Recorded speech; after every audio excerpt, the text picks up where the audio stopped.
So now we got to kind of talk, Sean, a little bit about what's next, right? I mean, I think that's a big part of this. And that's, I mean, like, look, it's next man in. And you hate it and you mourn for your teammate and you love your teammate. You support your teammate. You're there for your teammate. But at the same time, it's like, hey, you know, we got to practice today. You know, we've got to step up. We got to get to it. Marcus Freeman also talked today that Deion Colsey had a bit of what do you say, a strained PCL? PCL, yeah. Right. He'll be back early next week. Right. So you can't – here's the thing. The one thing about this is we're going to list you a lot of things that Notre Dame can do to be okay after losing Avery. But they're at the point now, Sean, where they can't sustain another injury or a player not panning out. I mean, it's a receiver. It's all hands on deck, right? I mean, that's just kind of where it is. Notre Dame is now down to 6 scholarship receivers. Marcus Freeman did announce that Joe Wilkins is potentially back for Ohio State. I find that a little hard to believe. I doubt that he's going to be 100%, but I have heard that he's been running this summer, and so I kind of thought it'd be more of a middle of the season thing. We'll see if he's healthy or not. I don't know what you can expect from him. He's a kid that has had 2 pretty devastating lower body injuries. How is explosive is going to be there? Is he more prone to get hurt again? There's just a lot of different aspects of this that you just need to kind of get discussed on it. So I don't know how much I'm willing to count on Joe Wilkins yet, but even if Joe comes back, that's 6 healthy scholarship receivers, 7 if you count Matt Salerno. I mean, and you don't want to be in a situation where Matt Salerno has to play.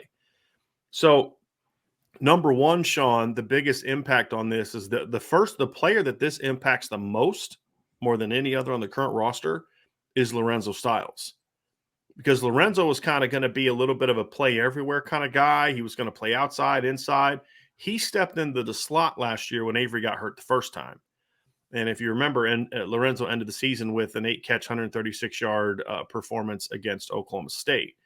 So, you know, obviously that's a part of the thing there is he's now an inside guy now. Now, he'll still move and he'll play outside and do some things, but he's going to get a lot more chunk of his snaps in the slot now, I believe, than he would have before. And I think the second player that this impacts too is Braden Lindsey for the exact same reason.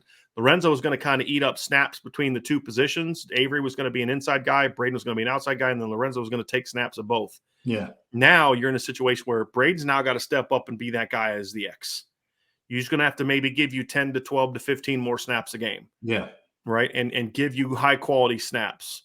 So to me, the first 2 thing right there, Lorenzo and Braden have got to step up and be guys for Notre Dame this season if they're going to overcome. Because Avery Davis, we talked about all the good things he did. Avery Davis is a really good football player. I mean, he's their leading returning receiver for the last 2 years. He's a kid with 60-plus career catches, 800-plus career yards. You know, has been a money player for them. So there's not just leadership that's got to get replaced, Sean. There's production that's got to get replaced as well. Absolutely. And it's going to fall on Lorenzo and Braden first and foremost at those 2 positions to step up for them. The one thing I will say that is a positive, that I'm much more confident that this staff and this coach, Chancey Stuckey, is the one being entrusted with getting guys ready for whatever changes and new accountability and new responsibilities are coming their way. With guys switching roles, adding things to their plate, you know, taking some things away from other plates. I'm glad it's Chancey Stuckey that's in position along with the rest of the offensive staff to figure things out. You mentioned Georgia. And when they had these similar situations last year, they noticed that their strength was their tight ends. Notre Dame has a very similar strength. You heard Marcus Freeman really, really talk about, and Tommy Rees echoed this. Really, no, not Marcus, but it was really Tommy that talked about both of his freshman tight ends. And we talked about it in our first intel piece. Like when you watch Holden Stays and Eli Raridan run, they're going to be a problem. They might need to catch up, specifically in blocking schemes and knowing what to do when it's 11 on the field. But once they get it, the natural talent is there. For sure. They're going to be a problem. Sure. So I'm interested in seeing how the staff now goes about setting up the identity of this team and what is going to be based upon this injury. Yeah. So, like, to me, Sean, there's several factors to this. Obviously, we talked about the 2 we discussed. even at receiver, there's still more I need to see, and how guys step up this rest of this fall camp is going to determine exactly what you're talking about. Because, Yeah. like, one of the things I wrote about in my article at irishbreakdown.com was this is a great opportunity for Tobias Merriweather. And it's also pressure for Deion Colsey. Like, Deion, it's grow up time, buddy. Like, you got the talent. You got to stop holding back. You got to stop, not letting loose. You got to stop, just not – you can't have these bad practices, these inconsistent practices. You can't just be a guy that sometimes looks great, sometimes doesn't. You can't be that guy. You got to step up and play.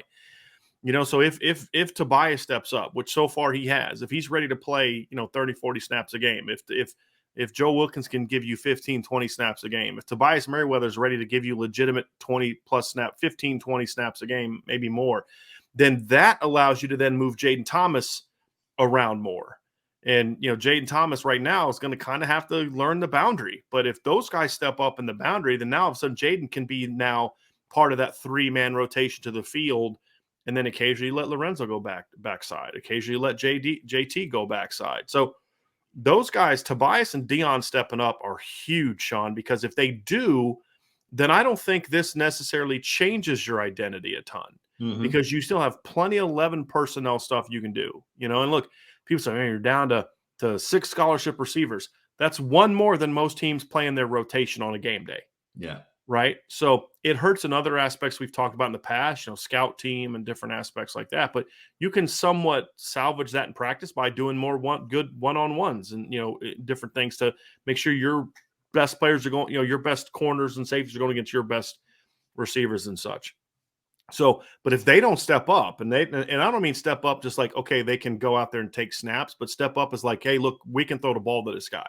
He can go make plays. We can count on him and trust him. Then I don't think your philosophy changes a ton. I think what will have to change, even in that perfect world scenario where all those guys step up and either, because they don't have to be stars, right? I mean, Lorenzo's got to step up and be that dude. Braden's got to be consistently his best version. Then between, Tobias and JT and Deion and maybe Joe Wilkins, there's a level of production there that needs to happen. But they don't all 4 have to be dudes, right? Like, that's not how it works. Like, all 6 dudes don't have to be dudes. They have to just, find their roles, and somebody's got to step up. And you also have Michael Mayer, who's still your guy.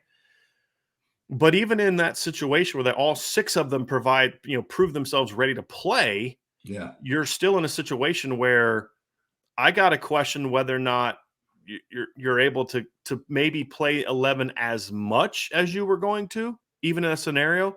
So then you look at a couple other things. Number one, do you say, okay, now our 12 personnel package has to become a greater part of what we're going to do beyond what it was going to be as primarily a run game alignment?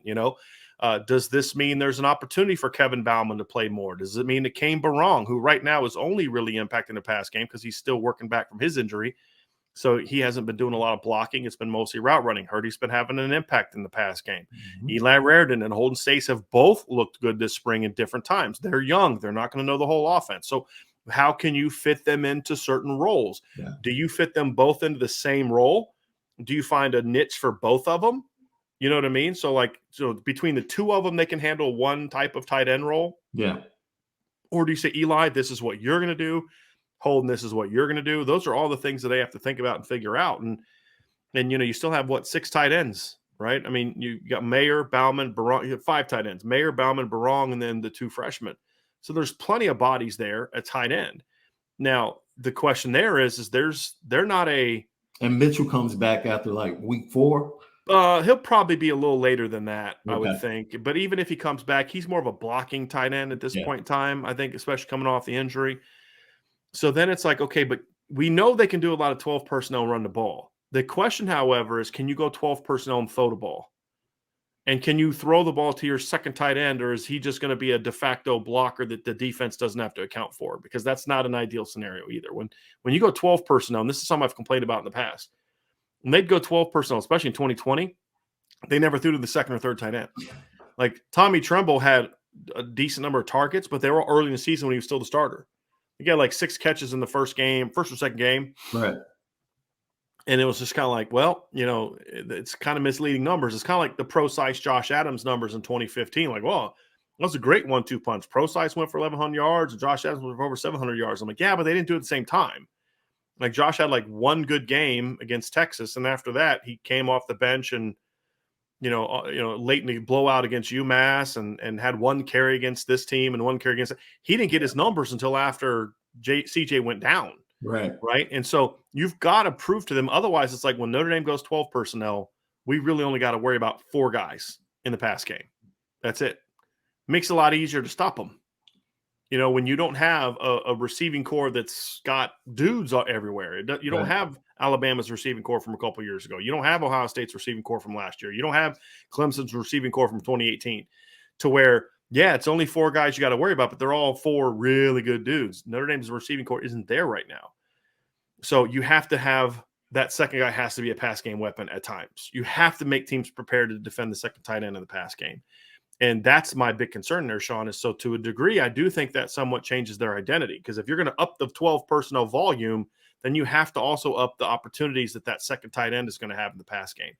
And even if it's just early in the year, you force feed it against Cal and Marshall, just so the rest of the opponents know, hey, look, you can't play that. If you don't play that second tight end, look, they had combined to have 10 catches against Cal and Marshall in North Carolina or something like that. You're going to have to maybe almost force feed it a little bit early, just so it's now on their radars moving forward. So even if you have a game where maybe you don't throw them the ball a ton, the defense is calling coverage schemes to account for him, as opposed to just saying we're just going to have our defensive end run right down his throat and make sure he's he has to block him in pass pro situations.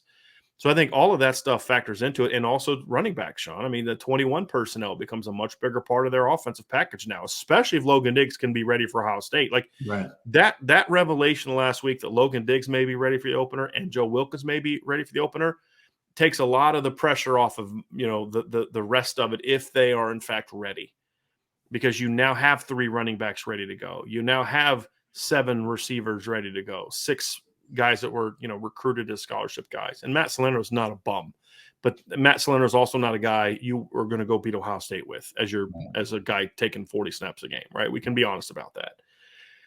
But it's a situation where, Sean, where between 11 personnel, between 12 personnel, between 21 personnel, 11 personnel, 1 back. So just for a reminder who those who don't know what this means.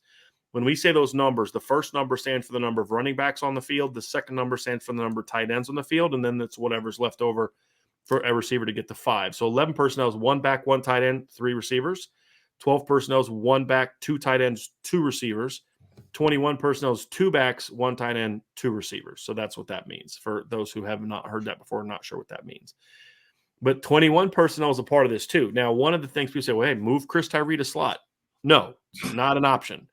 Chris Tyree caught, I think, 0 passes beyond like 6 or 7 yards last year.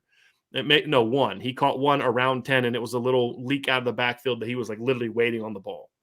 He's not a receiver. No. He's a running back that can catch the football. That's not the answer. Now, does that mean there aren't things you can do with him in the slot as a running back in your 21 personnel? Yeah, there are, right? There are some things you can do. There are some screens you can throw to him on the perimeter. Line him out wide in a stack formation. And if they don't respect him and get that linebacker out, then I'm running a now screen to him right now. If that linebacker gets out, then I'm running. We got we got pass concepts. So what is that? It's an RPO. You're in your 21 person. You got Audric Estime, Logan Diggs at running back with Tyler Buckner, who's a weapon at quarterback. And if they want to clog the box, then you get that ball out there and your receivers better block for Chris Tyree because you now got him in space. Yeah. I mean, there are things they can do like that, but he's not going to be running seam routes. He's not going to be running, taking the top off of a defense with a post route. I don't believe we're going to see that much, if at all. We'll see him on wheel routes. We'll see him on out cuts. We'll see him. He catches the ball and do those things well, but he's not a guy that's just going to go out there and run corner routes all day and, post digs and post curls and, things like that. Just not his game. But there are things you can do with him. So I think that was already in Notre Dame's offense. 12 personnel and 13 personnel is already in Notre Dame's offense. I think the only thing that changes now is that stuff from a volume standpoint has to become more prominent now. But here's the thing, though, Sean. It has to become more prominent. And I'm looking more at tight end right now. Like, we're all talking about, the depth of tight end is so great. But the reality is they're in the same boat they are at receiver, meaning guys got to prove themselves still behind Michael Mayer. Yeah. Eli Raridon's got a lot of talent. He still has a lot to prove. Yeah. Holden Stace has a ton of talent. He has a lot to prove. Kane Barong's an athletic kid, 4-star kid, all that. he's got a lot to prove. Kevin Bauman, another 4-star player, he's got a lot to prove. So, we can talk all day about on paper, they've got all these talented tight ends, but outside of Michael Mayer, those guys still got a lot to prove too. So the point is, if this is going to work for Notre Dame, it's not just as simple as plug another guy in. They got to plug somebody in who then steps up his game beyond what they've shown so far. And if that doesn't happen, then Notre Dame's going to be in trouble. If that does happen, then Notre Dame will be able to weather this storm, much like Georgia weathered the storm last year. Because Georgia's a great example for me, because Georgia last year, that George Pickens got hurt, Kyrus Jackson was banged up all year. They lost Eric Gilbert, kind of left the team for a while. Then Darnell Washington gets hurt. So what did they do? Obviously, Brock Bowers was a big part of what they did. They were able to get other receivers to step up, and then they used their running backs more in the pass game. And James Cook was always a guy that they was a pass game weapon, but they kind of upped that a little bit last year. So they were able to kind of overtake it. And then the big thing is at the end of the day, Sean, this puts even more pressure on the fact that you better go out there and run the football. That biggest way to take pressure off the receivers, run the flipping football. And that doesn't mean you're going to run it 60 times now. It just means you better be good at it to make teams respect it, to make sure that you're getting more one-on-ones on the outside. Those are the big things. So there's a lot to this, Sean. But at the end of the day, the key, other guys got to step up now. Lorenzo Styles got to step up. Yeah. Braden Lindsey's got to step up. Tobias Merriweather's got to step up. Deion Colsey has to step up. JT Daniels has to step up. Jaden Thomas needs to step up. Kevin Bauman, Kane Barong, Eli Raridan, Holden Stakes, Chris Tyree, Logan Diggs, Audric Estime, they all have to step up. But the first topic we talked about is the big thing. If Tyler Buchner is who we think he can be, then I think that is a situation where the reason at the end of the day I've been so confident in Tyler Buchner is not that I know he's going to be great. I don't know if he's going to be great.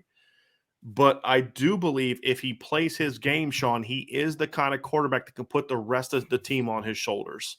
Yeah. And that's the big key. And can I wrap up by saying this, Sean? What a great time for Harry Hiestand to come back. Woo! Man, look, you could have – that was the best way to wrap things up. Absolutely. His impact, what he's doing with the offensive line, and the encouragement – Harry Hiestand has given more confidence to the running backs that have been here. Like, you don't understand what the running backs have been looking at and not having an understanding of what they're looking at. Harry Hiestand not only talks to the offensive linemen, you see him talking to the tight ends on running plays. And then he'll go back and talk to the running back and say, yo, this is the way it's supposed to look. So when you get the ball, this is what you're supposed to see. He's so important to the running game. Look, 1,800 total yards, including sack yardage, in the rushing game last year. I think it was like 1,870 something. And they averaged like right under 5 yards per carry. Now go to 2017 when they had the dominant offensive line. And they couldn't throw. They couldn't throw. And they still almost averaged 300 yards on the ground. Yes, and averaged over 6 yards a play. A rush that year. 6.25. Absolutely. So you wrap that up perfectly, and I would like to encourage Notre Dame fans to have, oh, here we go again type of point of view on what happened with Avery Davis. Avery Davis was not there in the spring. Right. Jaden Thomas worked the majority of his time and his reps was in the slot. He was the guy taking the jet sweeps during the spring. He was the guy running the slot. Deion Colsey was the guy outside. And then he was interchangeable with Lorenzo Styles, who also got reps in the slot when we were watching practice in the spring. So this injury comes, and I think they were looking to take the next step with the offense. And what this injury does is it kind of brings them back to where they were in the spring. To say, okay, these are the combinations we were using in the spring. This is something we're comfortable with. Guys are comfortable with what they have to do, but now they know over the next 2 weeks they have to be prepared to add things to their plate and, go make plays. Look, we said Deion Colsey had to step up in the spring. We said Jaden Thomas had to emerge in the spring. We expected Tobias Merriweather to make an impact at some point because of how talented he is. There's nothing that is in front of us that we didn't expect. as a staff and as a fan base. Like if Notre Dame was going to win a national championship, make it to the college football playoff, have a successful season, everything we're saying today that needs to happen, we expected that it needed to happen. Right. So this injury is not gloom and doom for this team. There's plenty of talent in that wide receiver room. Will they go out and execute and make the plays? That's up to them. It's yet to be seen. We can prognosticate all we want to. They're the ones that step on the field on Saturdays, and they're the ones that are going to have the opportunities to make the play. You talk about how we feel about Tyler Buckner, and you talk about the talent in that wide receiver room connected with the return of Harry Heastan. This might be one of the most, and I say this might be one of the most explosive offensive we've seen at Notre Dame. But correct me if I'm wrong, because if you see it different, that's cool. No. I look at Tyler Buckner as the guy that takes Notre Dame's offense to a point where Notre Dame has spurt ability. And what I mean by that, I liken it to Golden State, right? There are a lot of teams that average just as many points per game as Golden State. But Golden State has that ability to hit you with a quick 15-zip run in a matter of like 2-3 minutes. And all of a sudden, the game is just out of control. Yeah. Tyler Buckner has that playmaking ability at the quarterback position where we're not sitting watching Notre Dame's offense methodically move down the field and use their physical presence and talent to just overwhelm people. No, they have the ability now in the run game and passing game to step on the field, bam, bam. Before you know it, they put 21 points on the board, and it's still half a quarter to go. Right. So that is something that I think Notre Dame fans should be excited about, because I think that's what Tyler Buckner is going to bring to that quarterback position and the offense 2022 and 2023 especially. So it's interesting. That was a really interesting kind of thread you kind of went on there, Sean, because I think that the interesting thing is you mentioned like you didn't have Avery in the spring. No. You had Logan Diggs. The expectation going into the 2022 season was you were going to have Avery, but not Logan Diggs. Right. Well, now Logan's coming back sooner than expected. Avery's out, and and so you have people that can maybe step in. Joe Wilkins sounds like he may be back sooner than expected. Yeah. So there are guys there, but we both agree that the margin for error is really thin. That's the thing, and that's why the line has to play well. There's more pressure on Tyler Buckner now, in my opinion, to step up and be that guy. But that's kind of what you always hoped he would be. I think the final piece to this is I do think they need to consider making a move. I do. I don't think they can just sit back and not do something. Because like all the stuff we just talked about is fine and dandy, Sean. It's all great. All sounds good. If it all pans out, wonderful. They're okay. But this is football. This is real life. This is an NCAA, 2023 game, right? No. Where you can just, that guy got hurt. I'm not going to save this season. I'm going to start it over. And, you can't do that, right? Somebody's going to somebody's going to have a hamstring that's going to cost them a couple of games. Somebody's going to sprain an ankle. Somebody's not going to play well. Something's going to happen, right? And they need to get another receiver. Now, people say, transfer. No, there's a guy on the current roster that they need to sit down and have a heart-to-heart with and say, look, man, we need you to do this for the team, and that's Xavier Watts. Yeah. And I understand Xavier's hesitancy. I do. And he's battling in the mix at safety. But the reality is, with Brandon Joseph, with Ramon Henderson, with DJ Brown, with Houston Griffith, with Justin Walters, with other corners that could move to safety, they're okay there. And I think Xavier, to me, gives them a guy that could, I believe, go and play now. Number one, he's played the position before at Notre Dame. They're not going to hand him a playbook, and he's like, what is this nonsense? What is this language you're speaking? He knows it all. He knows Tommy Rees. He knows the plays. He knows the calls. He knows all that type of stuff. You're going to have to promise him he's going to play, though. And that's a big thing. And you're going to have to force him onto the field. And I think that they should, because my stance on this, Sean. I've always thought Xavier Watts can play receiver. I've always had confidence in him. Yeah. And he can block, and he can do stuff at the very least, You can give him 15 snaps a game against Ohio State if the need is there because of other situations, and he's going to block his butt off, and you can throw him a couple screens, and you better watch out. He might be able to do something with it. Right. I mean, he can give you that. And then as he grows and matures and gets more comfortable, then you can kind of go over there. Perhaps you can cross-train him a little bit to where if there is an injury at safety, he's still prepared to go play there if the need is there. But I think at least for the first couple weeks, you got to move them and move them. You know what I mean? Like, let them learn it, because you can't move them and then not play them, because you're screwing them over at that point in time. Because by cross-training them, you've now taken them out of the safety competition, right? So if you're going to move them to receiver, then you need to play him a receiver. And I think Xavier can help. Now, the bummer is he's going to have to lose that number 4 if that happens, right? Because that was his number in high school, and he finally moved to number 4, and he's got to move away from that.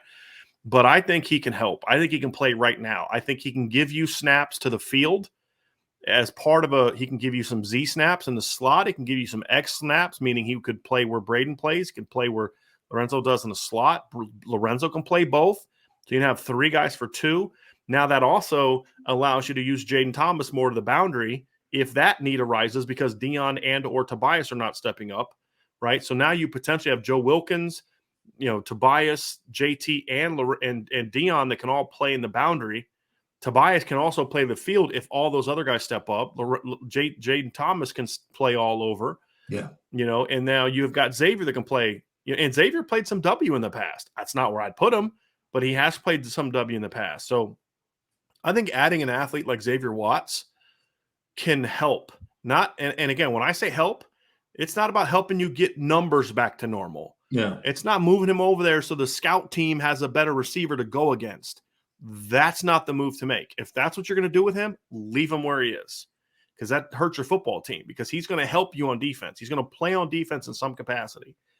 To me, if you're going to make this move, you have the ability to make it at safety. You have the move making a corner. You're fine there. You got plenty of numbers and plenty of talent in the secondary. You move them to receiver, and you say, hey, look, dude, you're going to play. Yes, you got to get caught up and you got to do this, but we're moving you here with the anticipating you're going to play. The first couple practices that he's a receiver, I'm designing a ton of plays to get him the ball, just so he gets his confidence saying, hey, man, we're doing this so you can help us. So like the first time he's on the field in a practice on offense, he's getting a jet sweep, a reverse, a screen, something. I'm throwing him a go route. I'm telling him, hey, we're coming right to you, dude. Right? This is sort of like a symbolic, it's like, Sean, like when you're a kid that, shake on it, you know what I mean? Or, some kind of blood oath or whatever you want to do. You can go back in the day, like, this is our oath to you, man. We're showing you, this is how we're sealing the deal. We're getting you to rock. Yeah. That's what we're going to do. That's what I would do. And I would reference something that I actually saw earlier today before the show. You talked about the pressure being on Tyler Buckner. I would say there's more pressure on Tommy Rees to bring comfort to this offense right now. Like when everybody's thinking about losing Avery, what needs to be done, it reminds me of what Coach Reed has gone through with all the buzz about losing Tyreek Hill. Like, oh my God, he's been so important to the offense. Like, what are you going to do? And I saw him come out today with a fullback. I haven't seen Patrick Mahomes with a fullback since he's been in Kansas City. But the first 3 plays were fullback runs and play action. And he's saying this running game has to be more important now that we don't have that guy. He is finding a way to bring comfort to his quarterback and the rest of his offense to say, we're still going to be able to produce. And Tommy Rees has that task. With all the moving parts, or whether it's bringing Xavier Watts over, which I'm all for. I think both of us were for that, even going back to the spring, and, he pushed back on it because he wanted to be on the defensive side of the ball.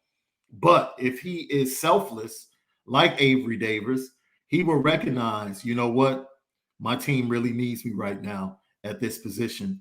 So I'm going to make the move to go back and help them in the wide receiver room. But I think there's pressure on Tommy Rees to bring some comfort to the offensive side of the ball, whether it's with certain packages or allowing Tyler Buckner to feel comfortable with everything going into that Ohio State game. I don't want it to be about, just the loss of the players and what the Right. players have to do. This is going to come down to Tommy Rees really looking in the room and looking at all the tools he has and saying, how can I effectively put this successful offense together? Yeah. He has the instructions, per se, with his playbook in his mind. He has the ability, but how he goes about putting it together, is he going to be the guy that thinks he can do it on his own and it takes 4 hours? Or is he going to be the guy that's honest enough to look at the actual plans and see everything that they ask him to do and say, oh, okay, if I just follow the instructions, I can do this in no time. It's just two different ways of looking at it. He could look at it and say, oh, I need to go totally to the left now. Like, we don't have this. Or he can look at it and say, hey, like we said, we did this in the spring. Right. We worked all spring on this offense and executing it without Avery. Big loss. That would have been a little bit more that we could have done as far as switching and being more versatile and moving Lorenzo around. Probably can't do that as much as we would like to, but still, we can be impactful and dangerous and explosive. Look, Sean, here's the deal, right? Like, Notre Dame returns 4 players that had either at least 7 catches or 100 yards against Oklahoma State. Right. 3 of those 4 guys come back. We're obviously talking about Michael Mayer, Chris Tyree, and Lorenzo Styles. The starting field receivers from the bowl game are back, right? I mean, like, this isn't a sugarcoating. Oh no, they're perfectly fine. We're not saying that. No, we're saying this also isn't the end of the world. But guys got to, guys got to step up. Like the Xavier Watts thing, I totally understood why Xavier Watts said no the first time. Number one, he wasn't given an ultimatum. He was told, where do you want to play? And he said defense. Why? Because he's getting a shot at to play defense. Right. Looking at offense, it's like, I got to move back there. I got to battle Braden. I got to battle Lorenzo. I got to battle Avery when he comes back for playing time. It doesn't look as good as safety, where I've already shown that I can play and they're going to play me. Right. And so I get it. That's why if you're gonna make this move, it's got to be with the intention of he's going to play, and I'm okay with that because I mean I could be wrong on this, but I've always felt that Xavier was a better offensive player than he was a defensive player in the right system, and I think the role that you'd use him for would be one that you can definitely get some value from Xavier Watts, and then as he gets more and more comfortable, then he can do different things. But I think so. The moral of the story is, Sean, there's plenty they can do. Yeah. Guys got to step up, right? And, it's funny. Somebody had said earlier, like, Notre Dame hasn't had an explosive offense in a long time. And I want to be like, well, they had one not that long ago in 2017. They had one not that long ago in 2015. In those 2 years, it was a situation where they had a lot of injuries both of those years. They had a lot of injuries at receiver in 2017. They had a lot of injuries at running. I mean, there was one point in time where they're on the road playing the number 2 run defense in the country, a team that won 10 games, and in the second half of the game, they're down to like their 4th running back. Remember that? Because Tony Jones got hurt the week before against BC. Yeah. Right, so he was already out. Right. Adams got hurt in the first half. Dex came in, played a little bit, caught a touchdown. He gets hurt. Right. And they're rolling with Deion McIntosh. And guess what Deion does? He rips off a touchdown run. Man. You know what I mean? Like, because why? Because other guys around him stepped up. Brandon had a great game. Chase stepped up with some big plays. The offensive line dominated. 2015. I mean, look, 2015, before the second game of the year was over, Notre Dame had lost their starting quarterback, their starting running back, their starting tight end. Like, guess what? That was a really explosive offense. Why? You had other great players. Will Fuller was a great player.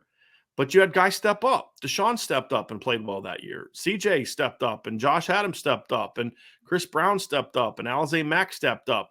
And that's only on the offense. They lost Jerron Jones in fall camp. Yeah. They lost Sean Crawford in fall camp, who was going to be their starting nickel. So this is what good teams do. And that's the point I was making about Georgia is if you're a good team, you're going to have injuries. What do you do about it? Who steps up? And there's still plenty of guys to step up. Now, the thing I will say, they're now at the point because of past recruiting woes with Dell and being able to retain the current roster, because I'm not feeling so bad right now if Lawrence Keys is still on the roster. Xavier's probably still playing receiver anyway if things are a little different. You're in a situation where you now can't afford more. Like, it's kind of like, okay, Lord, you've tested us enough. We're good. All right. Can you go test somebody else now? You know what I mean? Like, but they're certainly in a situation where there's options there, but the margin for error is very thin at this point in time. Very thin. And it's also, as we wrap it up, it's another really, really important reason why Tyler Buchner needed to seize hold of the quarterback job, because he is the neutralizer in those situations. Because what do they have in 17 and 15 that they haven't had the last couple of years? A quarterback that can flat out make plays with his legs. I'm talking about scrambling around. I'm talking about flat out, we're calling plays for you. Opponents have to treat you as almost like a borderline running back. That was the case with Brandon in 17, and they called a lot of run plays for Deshaun in 2015 as well. They were running RPOs back in 15. Remember, they would do that with Deshaun. They would do that the quick fade, quick out, and Deshaun would read it, and if they vacated, he would just quarterback draw. Yeah, I mean, so it's that's kind of where they can be, and so that's why I say Tyler's got to stay healthy. He's got to play well. There's options there, but they are, and it's also great why you have a great defense. And I'll say this: like, you hear about the wide receiving core at Ohio State, right? There's probably 3 dudes in that wide receiver room. I'm talking about dudes. They have really good players. Notre Dame has really good players in the wide receiver room, right? We've identified at least one dude. Lorenzo Styles Jr. is a dude. I think he showed late in the season he's going to be a dude, and I think he takes the next step. Jaden Thomas has been talked about, right? From what the coaching and the staff, we have to see it, right? We have to see it. We think eventually Tobias Merriweather is going to be. Tobias is a dude. Is he? Absolutely. Is he along far enough in his maturation as a player to be a dude today? Yeah, that's a question mark. That's a question. But he has a dude. But just on the grand, this just goes to the wealth of football talent around this country. There are a lot of really good football players spread out across college football. Yeah. The teams at the top have more dudes. Right. Every team has really good football players. Right. Alabama, Ohio State, Georgia, Clemson, Notre Dame eventually have more dudes in certain positions that elevate their team. We've talked about this. People talk about the talent in Notre Dame hasn't been there. You point it out all the time.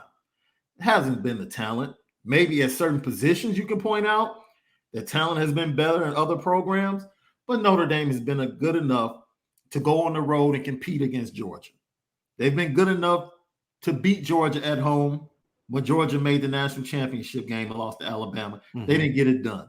Right. They were good enough with their second quarterback to go to Clemson and have a chance to take it to overtime.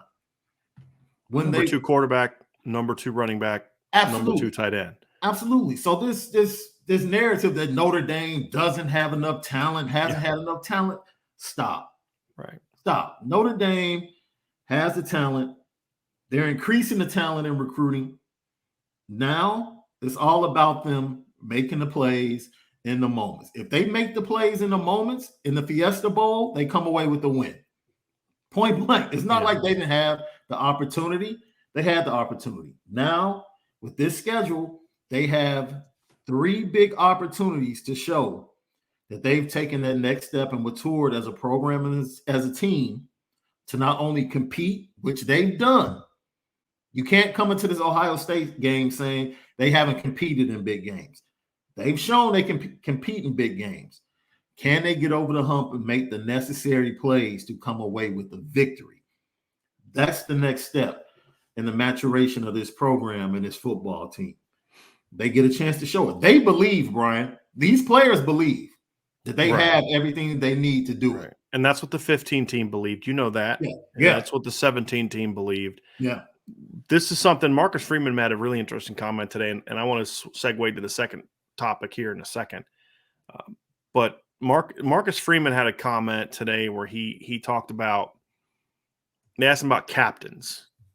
And sometimes I just think coaches are like, why do you guys keep focusing on this? When I have captains, I'm going to name flipping captains. Like, you'll need to keep. It's not like it was on his mind. It's like, oh shoot, that's what I was supposed to do today. Dang it. Yeah. So here's who our captains are. It's like you could just kind of because I know you're watching. You saw his face reaction, like, okay. He needs to get better at hiding his thoughts. Yes. This is why I would not like to be in his shoes, because I do not hide my emotions at all. I don't wear them on my sleeve. I wear them as a big giant print on the front of my shirt. Yeah. He made a comment like, look, if we don't like have guys that are going to be here, it's going to be a long year, right? Like, you can tell he knows he's got confidence in his team from a leadership standpoint. Yeah. I think that's a big part of this too. Those guys are going to have to step up. Guys are going to have to step up. And step up means some guys are going to have to play better. Some guys are going to have to step into roles they weren't necessarily going to have, next man in kind of thing. And we're going to find out if this team has the capability of doing that. And I'll say this is one of those things where, Sean, this is either going to make this team better or it's, it's going to be something that keeps them from being as good as they could have been. Yeah. It's going to be one or the other. It's not just going to be business as usual. This is and that's the thing about situations like this. What kind of galvanizing effect does it have? We've always talked about how, if Malik would have stayed healthy in 2015, I believe they go and play for a championship that year. I truly believe that. But then there's always the counter argument, since we don't really know. But what if that team never developed sort of the edge that they did, that they had to do once they had all those injuries? It had to galvanize them. I'll say, well, they didn't look like they needed it against Texas. Yeah. But you get the point that I'm making, right? Like, or was it that team might have been worse if they didn't play with that edge after Malik and Torian and Durham went down and Jaron and Crawford went down. So there's always these different types of ways to look at it. But these things have a tendency to either bring out your character. Well, it's going to define your character as a football team one way or the other. Yeah. It's going to enhance that character one way or the other. What I mean by that, Sean, is if your character is strong and unified and confident, it's going to enhance it, which makes you better. If your character is not that, it's going to enhance it and make it worse. Yeah. Is kind of where I'm coming from on that. So that's kind of where I'm going to be. And again, this is just the timing of it sucks for Avery, but it's just like I kept thinking today, like, oh, I'm so happy that Harry Eastand's the O-line coach and Chancey Stuckey's the receivers coach, and then Marcus Freeman's the head coach, because I'm so much more confident in this team being able to handle that than I maybe would have been if there were some of the same coaches back in this football team.